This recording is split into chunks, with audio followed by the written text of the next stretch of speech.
But I will tell you that a word that I read in my like 6-month journey between when I wanted to quit and when I actually quit, there was this word that just like pissed me off. And it was this in this self-help or entrepreneur book. And it said, there are entrepreneurs and there are wantrepreneurs. And I was like, and it was like, wantrepreneurs are people who read these books and don't do anything. And, blah, blah, blah. And I was just like, I don't want to be, I was like, I am one of these right now. And it just like felt so powerless. And I think that my entire life has been a lot of trying to have power. And I mean that in the true sense of just being able to direct influence in events. I've wanted to have more power to protect myself, protect the people I care about, et cetera. And I felt very powerless. And I think that I was in that comfortable, like my dad approved of my current situation. I had a job that when I told people, they're like, oh, that's fancy.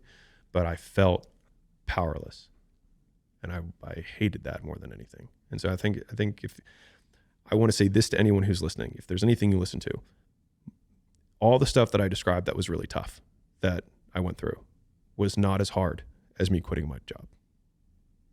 By far, the hardest decision of my entire life, bar none. Because the things that I was actually caught up with were the opinions of other people.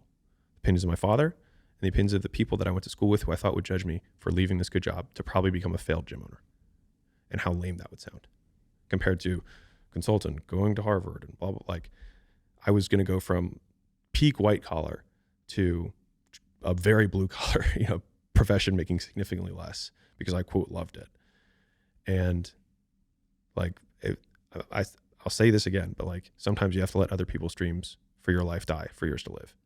And for me, it was like when I continued to every day not want to wake up, that was my wake up call where I was like, either I continue to live this way and not want to be alive, or I just risk the fact that I'll die to everybody else. And I think that like, it was the hardest decision of my entire life by far.